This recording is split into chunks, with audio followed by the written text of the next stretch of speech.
सभेची सुरुवात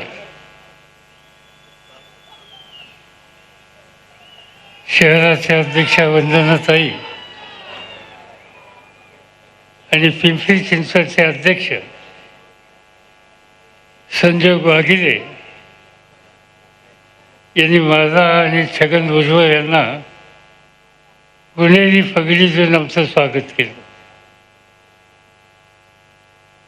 महाराष्ट्रातल्या तमाम राष्ट्रवादी काँग्रेस पक्षाच्या कार्यकर्त्यांना मी सांगू इच्छितो की इथून पुढं कधीही आम्हा लोकांचं स्वागत करायचं असेल किंवा कुणाचंही स्वागत तुम्हाला करायचं असेल तर कोणती पगडी त्या ठिकाणी द्यायची हे मी आपल्याला आता सांगणार आहे. आणि छगन भुजबळ यांना मी पुढे यायला सांगतो,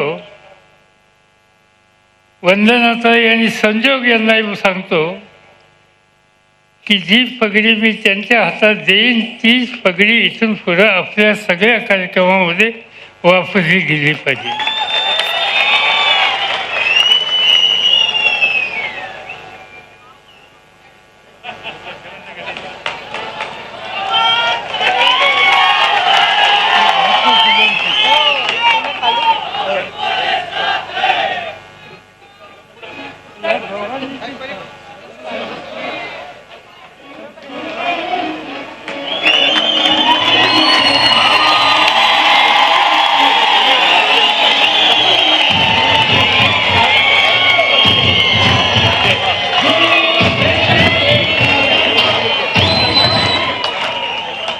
झी 24 तास रहा एक पाऊल पुढे.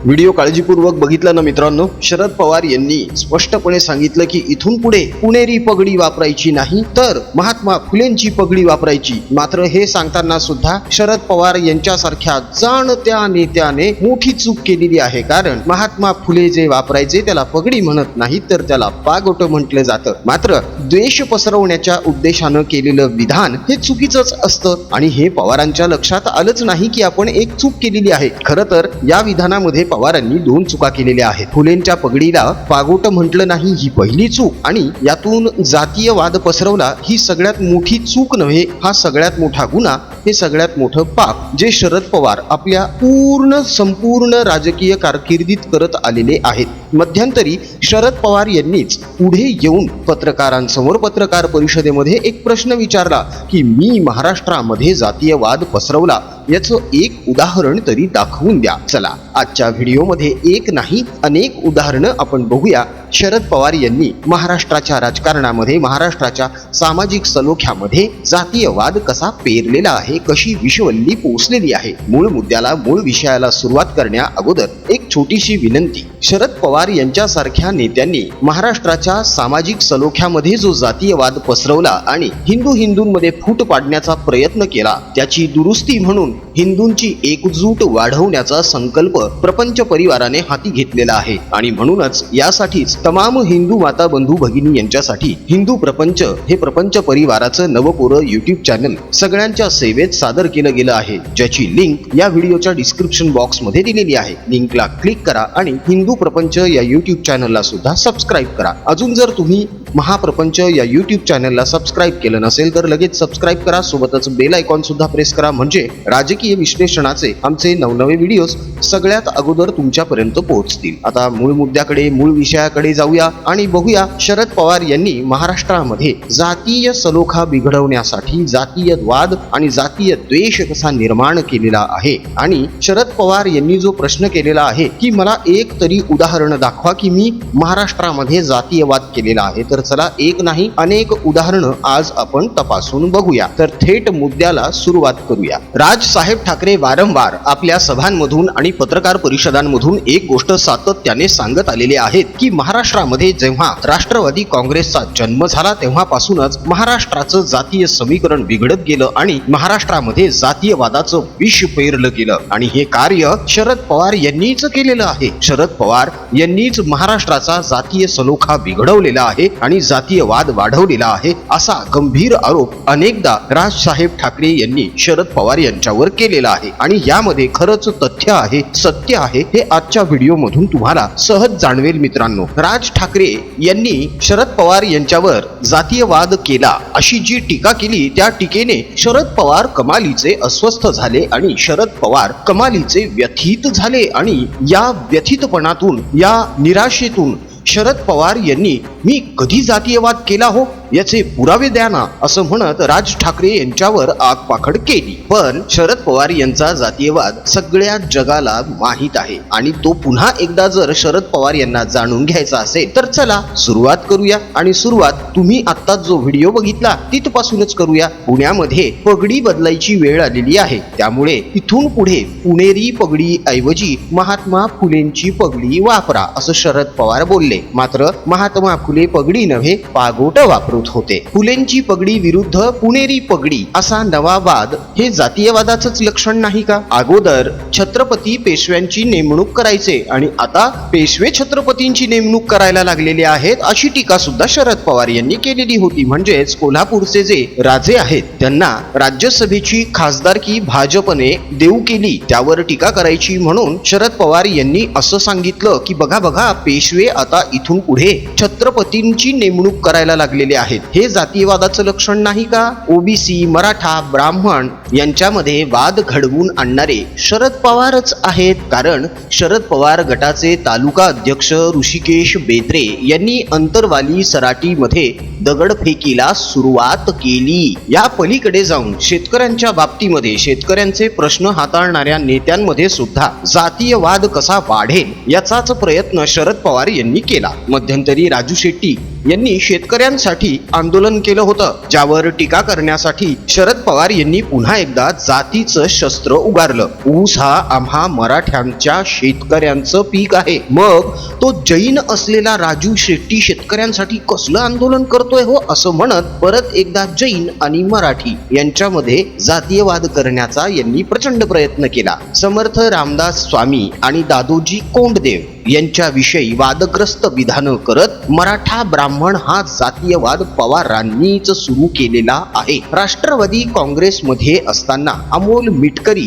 याने कन्यादानाच्या निमित्ताने केलेल्या वक्तव्यानेही जातीयवाद चिघळला होता. ते अमोल मिटकरींचं सुप्रसिद्ध वाक्य मम भार्या समर्पयामी वगैरे वगैरे आणि मग ब्राह्मणांवर पातळी सोडून टीका केलेली होती. तेव्हा शरद पवार त्या मंचावर उपस्थित होते. शरद पवारांची मिटकरींच्या या बोलण्याला मूकसंमतीच होती, नव्हे त्यांचा पाठिंबा होता. म्हणूनच तर मिटकरींची असं बोलण्याची डेअरिंग झाली. जेम्स लेन प्रकरणात भांडारकर संस्थेमध्ये झालेली तोडफोड असो किंवा दादोजी कोंडदेव यांचा पुतळा हटवणे असो किंवा शिवशाहीर बाबासाहेब पुरंदरेंच्या महाराष्ट्र भूषण पुरस्काराला झालेला विरोध, या सगळ्यांमध्ये शरद पवारांच्या संलग्न संघटना म्हणजे जसे की ती संभाजी ब्रिगेड, नुकतीच उभी झालेली ती निर्लज्ज बनो संघटना, या सगळ्या त्यामध्ये वेळोवेळी सामील होत्या. वरवर फुले शाहू आंबेडकरवादी आणि आतून जातीवादी असे शरद पवार यांचं खरं स्वरूप वारंवार दिसून आलेलं आहे. आतंकवादी इशरत जहाच्या नावाने ॲम्ब्युलन्स सुरू करून मुस्लिम मतांचे मत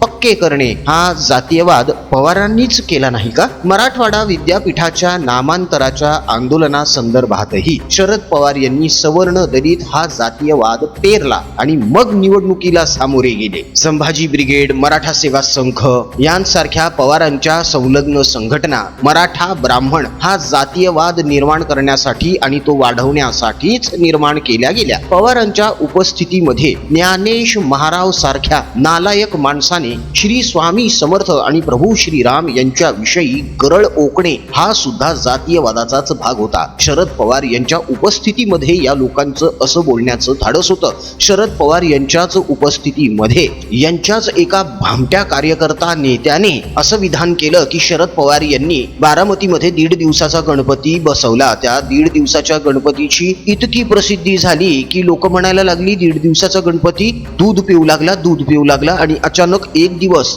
असं कळलं की त्या गणपतीने दारू पिली आणि तो भ्रष्ट झाला आणि मग शरद पवार यांनी त्या 1.5 दिवसाच्या गणपतीचं विसर्जन केलं. शरद पवार तेव्हा त्या मंचावर उपस्थित होते आणि त्यांचा नालायक नेता हे गणपतीबद्दल बरळत होता. तेव्हा तिथलेच काही उपस्थित भिकारचोट आणि दळभद्री मानसिकतेचे हिंदू टाळ्या वाजवत होते, शिट्ट्या वाजवत होते आणि शरद पवार यावर फिदी हसत देखील होते. काल परवा धनंजय मुंडेंची सुद्धा शरद पवार यांनी जात काढलीच की. मनोहर जोशींची जात सुद्धा पवारांनीच काढली.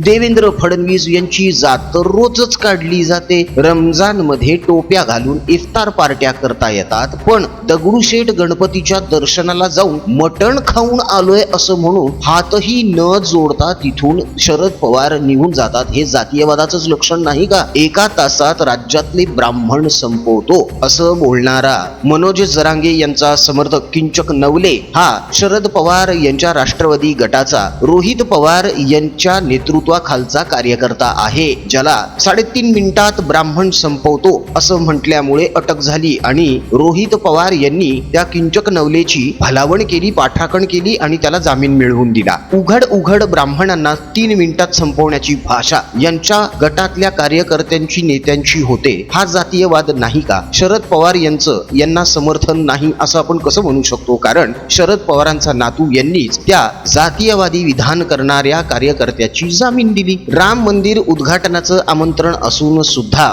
मुस्लिम मतं हातातून निघून जातील म्हणून शरद पवार यांनी हेतू पुरेसरपणे राम मंदिराच्या उद्घाटनाला न जाता असं सांगितलं की मी वेळ आल्यानंतर जाईन. झालं. आता या घटनेला सुद्धा 6 महिन्यांच्या वर उलटून गेलेले आहेत. शरद पवार अजूनही प्रभू श्रीरामांचं दर्शन घेण्यासाठी अयोध्येला गेलेले नाही. जातीय गणित डोळ्यासमोर ठेवूनच हज हाऊस बांधणारे हेच शरद पवार आहेत. जितेंद्र आव्हाड, छगन भुजबळ, नवाब मलिक आणि आता मेहबूब शेख हे तुमच्या जातीय राजकारणातील समीकरणं नाहीत का? या प्रश्नाचं उत्तर शरद पवार यांनी द्यावं आणि मग प्रश्न विचारावा की मी कधी जातीयवाद केला हो? एक उदाहरण असेल तर दाखवून द्या ना. मित्रांनो, आजच्या या व्हिडिओमध्ये अनेक उदाहरणं आम्ही समोर ठेवलेली आहेत. ही तर आत्ताची उदाहरणं आहेत. यापूर्वी सुद्धा अशी अनेक उदाहरणं शरद पवार यांच्याबद्दल देता येतील की शरद पवार यांनी महाराष्ट्रामध्ये किती खोलवर जातीयवाद पसरवलेला आहे. मनोज जरांगे यांच्या रूपानं तर ओबीसी मराठा इतका वाद पेटवलेला आहे की हा वाद शाळकरी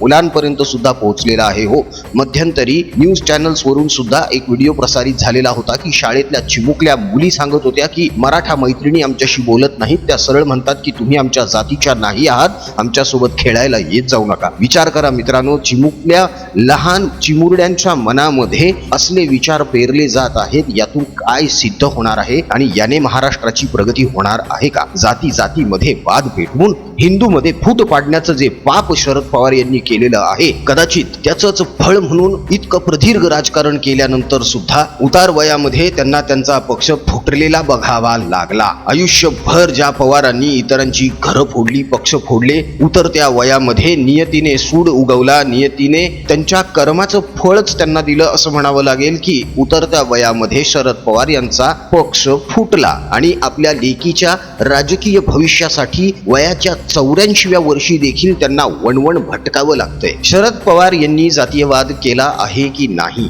हे सगळ्या महाराष्ट्राला उमगलेलं आहे. तेव्हा शरद पवार यांनी उगाचच साळसूदपणाची भूमिका घेऊ नये. निवडणुका समोर आहेत म्हणून काहीही विधान करून आता चालणार नाही, कारण हा सोशल मीडियाचा जमाना आहे. तुमचं एक विधान तुमच्यावरच बुमरँग होऊ शकतं. तेव्हा यांनी बोलत असताना आपण नेमकं काय बोलत आहोत याचं व्यवस्थित भान ठेवलंच पाहिजे, नाहीतर लाव रे तो व्हिडिओ याने पितळ उघड पडू शकतं. मित्रांनो, या नेत्यांनी महाराष्ट्रामध्ये जो जातीयवाद पेरलेला आहे यामुळे हिंदूंमध्ये जी फूट पडलेली आहे ती फूट कमी व्हावी, ती दरी कमी व्हावी आणि हिंदूंची एकजूट वाढावी यासाठीच प्रपंच परिवार मनापासून प्रयत्न करत आहे. म्हणूनच प्रपंच परिवाराने हिंदू प्रपंच हे हिंदू धर्मशास्त्र, नीती, संस्कार आणि संस्कृती यांवर आधारित एक सुंदर असं YouTube चॅनल सर्वांच्या सेवेमध्ये रुजू केलेलं आहे, ज्याची लिंक या व्हिडिओच्या डिस्क्रिप्शन बॉक्समध्ये दिलेली आहे. त्या लिंकला क्लिक करा आणि हिंदू प्रपंच या YouTube चॅनलला सुद्धा भरपूर सबस्क्राईब करा. आपल्या मित्रपरिचितांमध्ये शेअर करा आणि त्यांना देखील हिंदू प्रपंचशी जोडले जाण्याबाबतीत आवाहन करा. महाप्रपंच या YouTube चॅनलला जर तुम्ही अजून सबस्क्राईब केलेलं नसेल तर लगेच सबस्क्राईब करून घ्या. सोबतच बेल आयकॉन सुद्धा प्रेस करा, म्हणजे राजकीय विश्लेषणाचे आमचे नवनवे व्हिडिओ सगळ्यात अगोदर तुमच्यापर्यंत पोहोचतील. मित्रांनो, शरद पवार यांनी जो प्रश्न उपस्थित केलेला होता की मी कधी जातीयवाद केलेला आहे, मी कधी जातीय राजकारण केलेलं आहे, मला एक उदाहरण दाखवून द्या. आम्ही जवळपास 18 उदाहरणं दिलेली आहेत. या पलीकडेही जर तुम्हाला काही उदाहरणं देता येत असतील तर ती कमेंट मध्ये नक्की द्या. मित्रांनो, शरद पवार यांनी जो प्रश्न उपस्थित केलेला आहे त्या बाबतीत तुमचं काय म्हणणं आहे हे सुद्धा मोकळेपणाने कमेंट बॉक्स मध्ये नक्की मांडा. आमचा कमेंट बॉक्स तुमच्या प्रतिक्रियांसाठी आतुरतेने वाट बघतोय, तेव्हा पटापट कमेंट करायला सुरुवात करा. राजकीय बातम्या, राजकीय घडामोडी, राजकीय अपडेट्स रंगतदार पद्धतीने जाणून घेण्यासाठी बघत रहा महाप्रपंच. पुन्हा भेटूया पुढच्या व्हिडिओमध्ये. जय हिंद, जय महाराष्ट्र, वंदे मातरम, जय शिवराय, जय शंभूराजे, जय भवानी, जय जगदंब, भारत माता की जय, जय श्रीराम.